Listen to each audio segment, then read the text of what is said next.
Hey, it's Michael, and this is the Kintsugi Podcast. I'll be back in a minute with this week's conversation about resilience.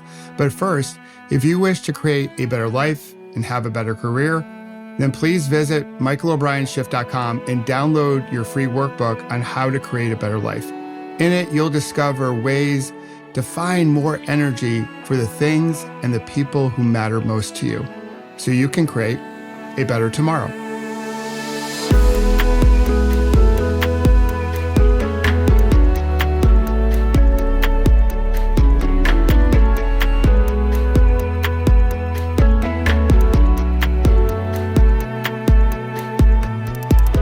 Hey there, it's Michael, and welcome back, or welcome to the Kintsugi Podcast. It's time for another conversation about resilience, and today we are talking about practice. Yes, we are talking about practice.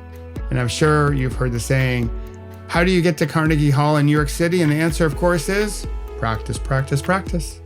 While this is true, of course, we've all heard the 10,000 hour threshold.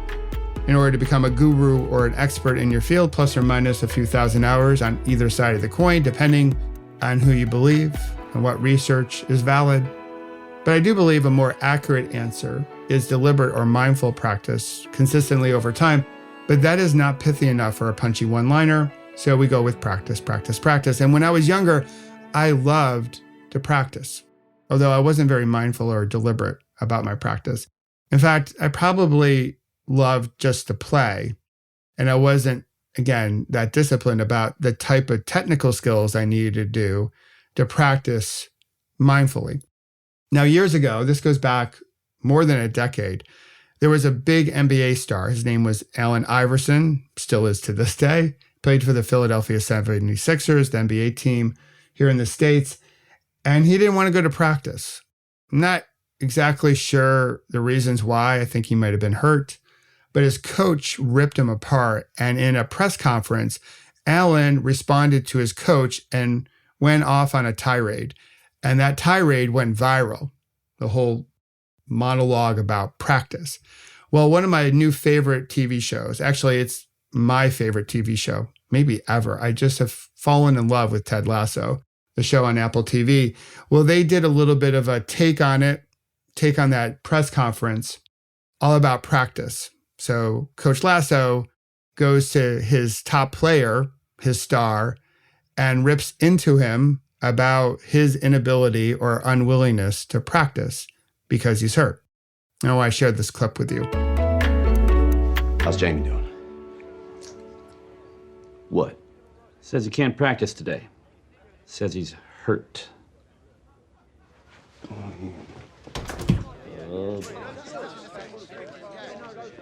Hey, Jamie.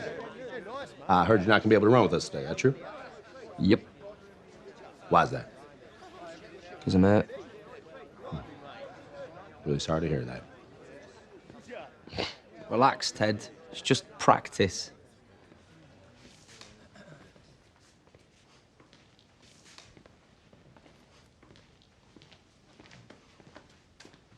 Hey, if you can't practice, you can't practice. You're hurt, you're hurt. And it's as simple as that. But it ain't about that. At all. You're sitting in here, you're supposed to be the franchise player. And yet here we are, talking about you missing practice. We're talking about practice. You understand me? Practice. Not a game. Not a game, not the game you go out there and die for, right? Play every weekend like it's your last, right? No, we talking about practice, man. Practice. You know you're supposed to be out there. You know you're supposed to lead by example. You're just shoving that all aside. And so here we are, Jamie. We're talking about practice. Not a game. Not the game. We're talking about practice with your team, with your teammates. The only place that we get to play together, we got control over. Rest of the time, it's us 11 against those 11. We're talking about practice, man. I'm talking about practice, and you can't do it because you're hurt. Right? It's fine by me. Tell you what, do me a favor. When you get out there, set the cones so the other reserves can do a little passing drill. You want me to set up cones? I really appreciate it. Colin, go set the cones up. I think he asked you, mate. Was I talking to you, big man? Colin, set up the cones. Isaac's right, he asked you. You are a second teamer.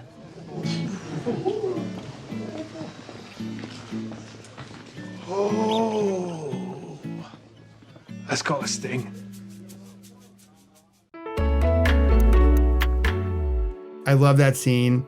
I love the show. If you don't have access to Apple TV, my heart goes out to you. If you do, I highly recommend to check out Ted Lasso. It's filled with gems. It's not a commercial for the show or Apple TV. There's no sponsorship, but I do love the show because there's so much wisdom. It's just a feel-good show, and it's become my favorite show at this given moment, especially through this big kerfuffle that we're all going through. It will put a smile on your face. So now, after we had that little rant about practice that hopefully brought a smile to your face, let's go back and talk about the importance of mindful practice. Mindful practice or deliberate practice isn't easy. It's focused, it's purposeful, it's systematic, especially when you compare it to just going through the motions, mindless practice that many of us fall into. And with today's attention economy, it's even harder, in my opinion, to remain focused. There's so much coming at us, especially with our devices. Maybe the device you're listening to this episode on right now. There are so many shiny objects to chase.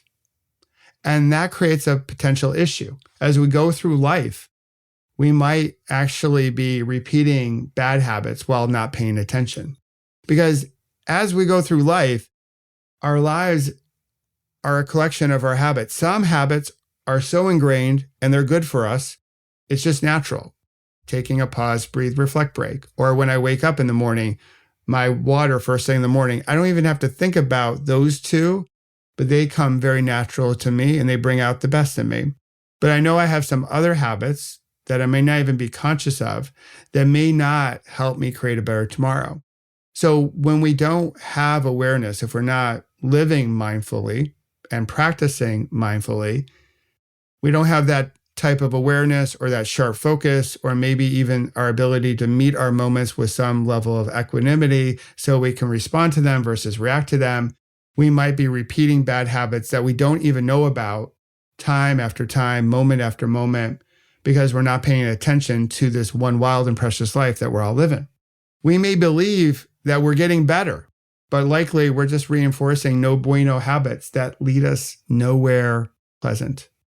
As you may know, if you've been listening to the Kintsugi Podcast, I'm working on my Kintsugi because I had a total knee replacement 6 weeks ago.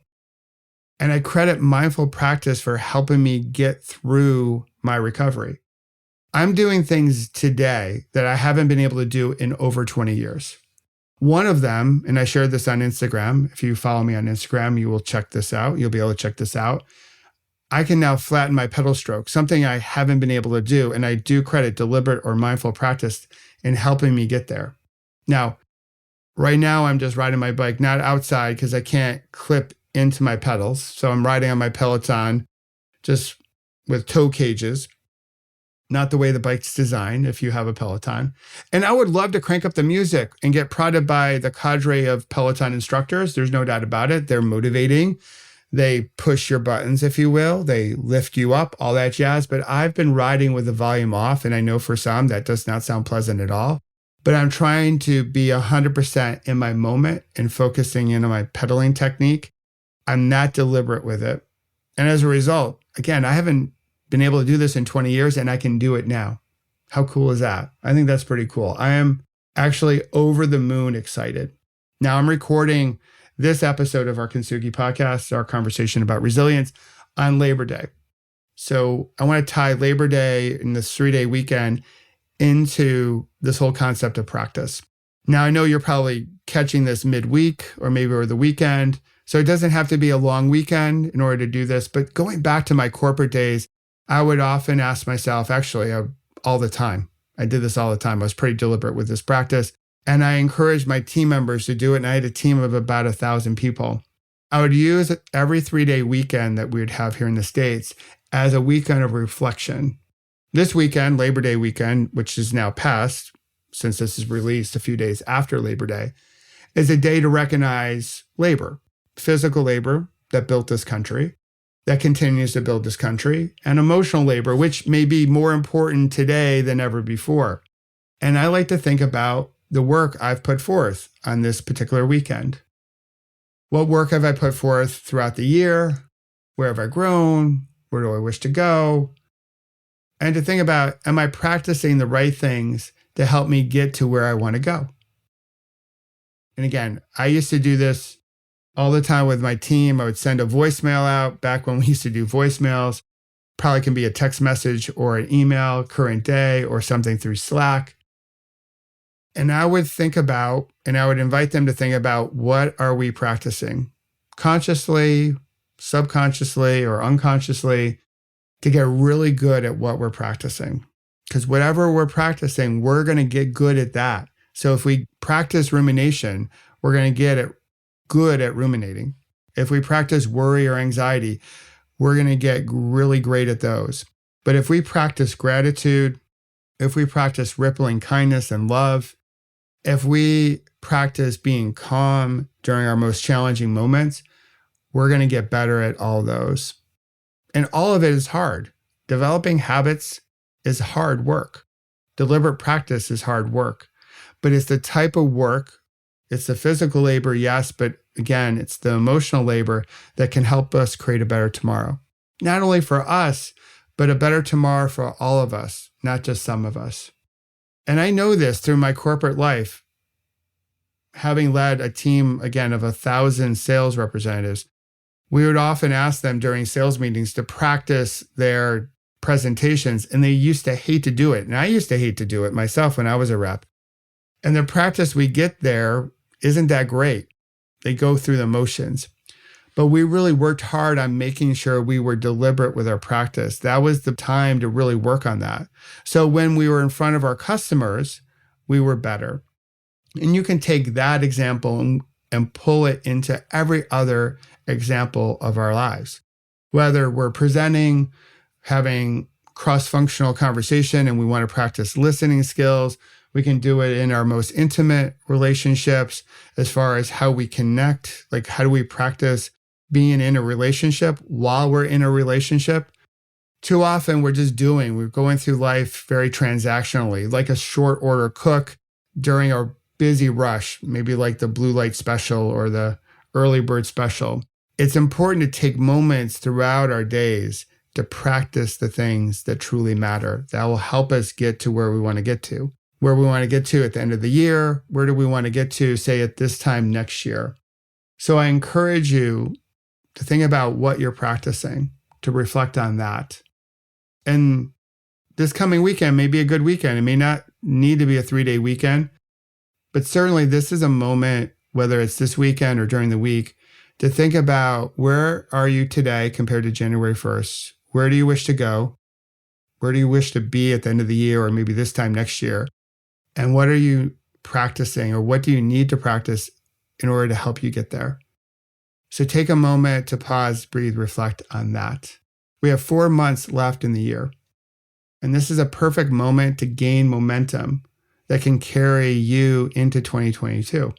So you can have your best year ever. And hopefully we'll be done with the Delta variants and all this COVID stuff. And we'll have some more openness to really create and really ripple something worth rippling. But we have to pay attention to what we're practicing. If not, we may just be reinforcing bad habits that won't create the better tomorrow that we all wish to see. So as always, thanks for listening, subscribing, and sharing with your friends. Remember, if you have a challenging moment or two between now and our next conversation about resilience, that would make you perfectly normal, perfectly human. I invite you to come back to your breath, to slow it down, and know this, that you have gotten through 100% of your bad moments to date, and I'm sure you're going to get through the next one. So come back to your breath and know that you got this and we've got you. And don't forget to have fun storming the castle. We'll talk to you next week. Bye-bye.